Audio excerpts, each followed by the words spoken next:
একটা parcel order করেছিলাম, সেটা ছিল কম্বো অফারে। তো পার্সেলটা আমি হাতে পেয়ে গেছি।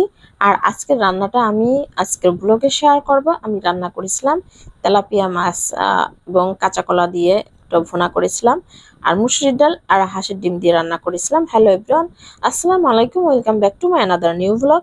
কেমন আছেন আপনারা সবাই? আশা করি যে যেখানে আছেন ভালো আছেন, সুস্থ আছেন। আমি আলহামদুলিল্লাহ ভালো আছি। আজকের ব্লগটি আমি রাতের রান্না দিয়ে শুরু করব। রাতের রান্নাটা শুরু করে দিয়েছি।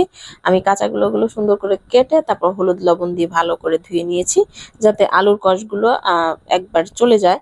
আর ওদিক দিয়ে ভাতটাও আমার প্রায় রান্নার হয়ে গিয়েছে। আর তেলাপিয়া মাছগুলো আমি সুন্দর করে ধুয়ে নিয়েছি, তারপর লবণ হলুদ দিয়ে একটু মেখে সুন্দর করে ভেজে নিব।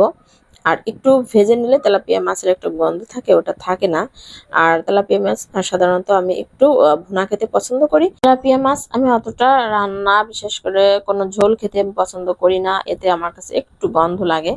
তো একটু ভাজি করে সুন্দর করে মশলা, এই মাছে একটু কাটা কম আছে, তাই বাচ্চারাও খেতে বেশি পছন্দ করে। আর বাচ্চাদেরকে যদি মাছ একটু সুন্দর করে মশলা মেখে তেলে ভাজি করে দেওয়া হয়, তাই এগুলো দিয়ে ওরা ভাত খেয়ে নিতে পারে। অন্য মাছ ঝোল তরকারি কোনো কিছুই লাগে না। আমি মাছগুলো একটু ভেজে নিচ্ছি, আর সরিষার তেল দিয়ে মাছগুলো ভেজে নিচ্ছি। আর এদিক দিয়া অন্য চুলায় আমি একটু মুসুরির ডাল রান্না করে নিব।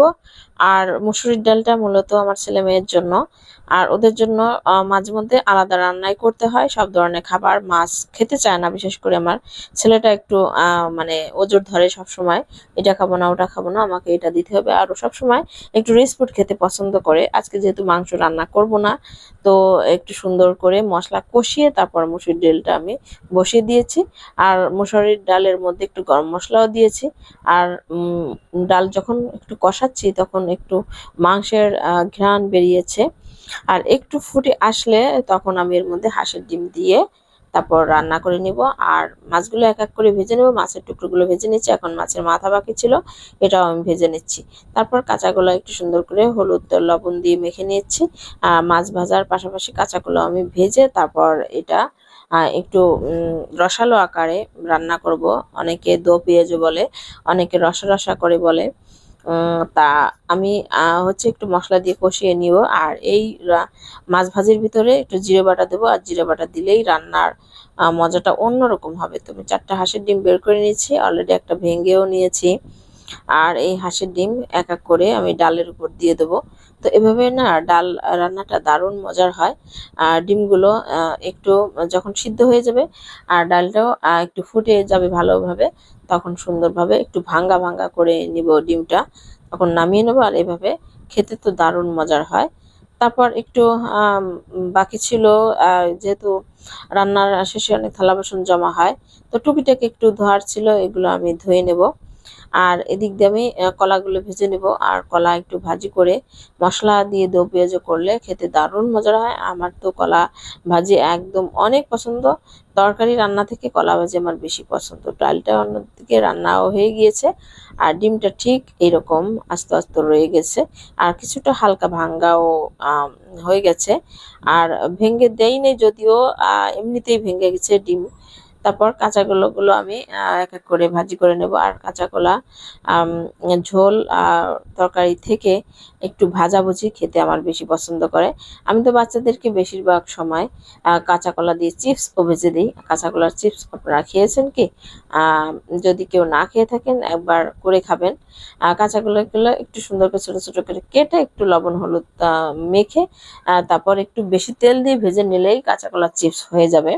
আর কলা যে কাঁচা কলা এমনিতেই খেতে দারুণ, কলা ভর্তা তো আরো বেশি মজার। এগুলো তুলে নেব। আর এরপর কলা এবং মাছ দো পেঁয়াজু করার জন্য মশলা কষিয়ে নিচ্ছি। এখানে জিরা, রসুন বাটা, হলুদ লবণ মরিচ গুঁড়ো সবই দিয়েছি। মশলাটা কষানোর পর একটু পানি দিয়েছি, আর এই পানির মধ্যেই মাছ এবং কলা ভেজে নেওয়া মাছ, যে কলা উঠিয়ে রেখেছিলাম এগুলো আমি দিয়ে দেবো। আর এখানে একটু কিছুক্ষণ সময় রান্না করে নিব। আর মশলাটা একটু মানে গ্রেভি আকার হলেই তখন আমি নামিয়ে নেব। আর খুবই মজার এই মাছ, যদি এখানে জিরে বাটা দেওয়া যায় তাহলে তো কথাই নেই। তারপর আমার একটা পার্সেল চলে আসলো। পার্সেলটা আমি অর্ডার করেছিলাম, এটা ছিল কম্বো অফারে। তো এর মধ্যে কি কি আছে দেখা যাক। আর এর মধ্যে যে আমি ওনাদের পেজের যে অ্যাডগুলো দেখেছিলাম, তো কম্বো অফারগুলো আমার খুবই ভালো লেগেছিল। তো আমি অর্ডার করে দিলাম যে একসাথে কয়েকটা কম্বো যদি নেওয়া যায়, তো সেগুলো প্রয়োজনীয় হবে নিশ্চয়ই। এটা তো বাথরুমে হ্যাঙ্গার করা যায়। ওয়াশিং করার জন্য ব্রাশ, আরেকটা জিনিস ভালো লাগছে এখানে, আমার এই রশিটা খুব ভালো লাগছে। রশি যে কোনো জায়গায় নিয়ে যাওয়া যাবে, কোথাও প্রয়োজন মতো ব্যবহার করে আবার ওটা আবার পেঁচিয়ে রাখা যাবে। এই যে এটা হচ্ছে রশি, প্লাস্টিকের রশি, খুব ভালো লাগছে। আর সাথে রয়েছে মশলার জার।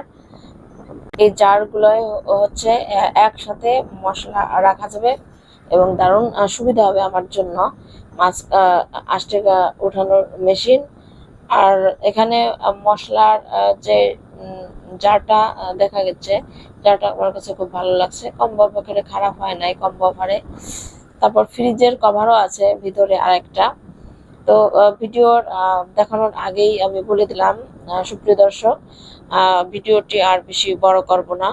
তো এখান থেকে বিদায় নিচ্ছি। ভালো থাকবেন আপনারা সবাই। সবাইকে অসংখ্য ধন্যবাদ আমার ভিডিওর পাশে থাকার জন্য। তো আজকের ভিডিওটি কেমন লাগলো লাইক কমেন্ট করতে ভুলবেন না। আবার চলে আসবো অন্য কোনো ভিডিও নিয়ে। সে পর্যন্ত আপনারা ভালো থাকবেন। সবাইকে আল্লাহ হাফেজ।